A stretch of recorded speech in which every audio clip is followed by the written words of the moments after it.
আজকে আমরা করব একটা সৃজনশীল অঙ্ক।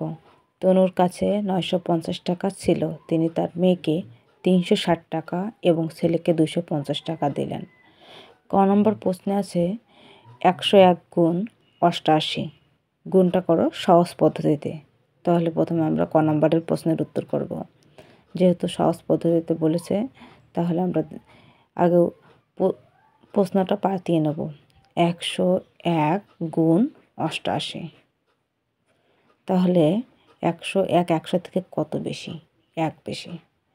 তা আমরা 100 যোগ 1 দিয়ে দিলাম গুণ 88।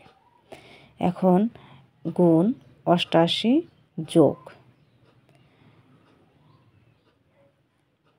এই জায়গা হবে কি যোগ 1 গুণ 88। তাহলে এখানে হচ্ছে 88 যোগ 88, তাহলে যোগ করলে হচ্ছে কত? 88 88 88 88, এটাই হচ্ছে উত্তর। আমাদের উত্তর আর এক লাইনে কিন্তু উত্তর লিখতে হবে। আমি এক লাইনে লিখে দিলাম। এখন আমাদের খ নম্বর প্রশ্ন দেখতে হবে। তনু তার ছেলে মেয়েকে মোট কত টাকা দিলেন? তাহলে আমাদের উদ্দীপক পড়তে হবে। তিনি তার মেয়েকে দিলেন 360 টাকা। প্রথমে মেয়েকে দিলেন, আমরা লিখব মেয়েকে দিলেন 360 টাকা। ছেলেকে দিলেন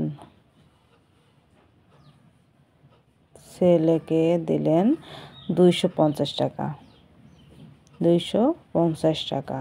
তাহলে 0 5 আর 6 হচ্ছে 11, 3 আর 2 5 আর হাতে 1 6 টাকা। এই যেহেতু মোট টাকা বলেছে আমরা এই জন্য যোগ করে দিয়েছি। তাহলে উত্তর হচ্ছে 610 টাকা। কিন্তু আমাদের এখানে কথায় লিখতে হবে তনু তার ছেলে এবং মেয়েকে দিলেন, ছেলে ও মেয়েকে দিলেন 610 টাকা। 10 টাকা। এখন গ নম্বরের প্রশ্নে আছে তনুর কাছে এখন কত টাকা আছে?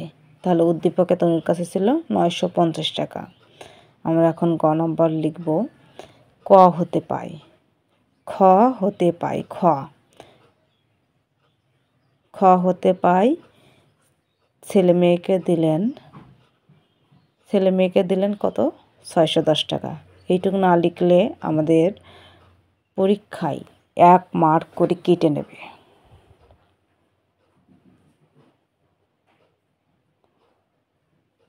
ছেলে মেয়েকে মোট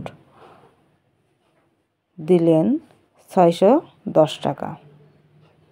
এখন উত্তর কি চাইছিল? তনুর কাছে কত টাকা আছে? তাহলে তনুর কাছে ছিল কত? 950 টাকা। তনুর কাছে ছিল, তনুর কাছে আছে 950 টাকা।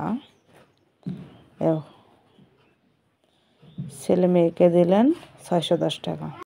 আমাদের এখানে লিখতে হবে ছেলে ও মেয়েকে দিলেন 610 টাকা।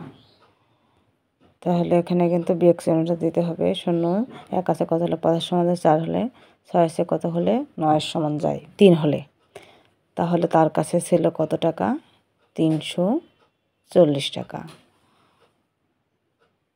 তার কাছে আছে 340 টাকা। উত্তর আমাদের লিখতে হবে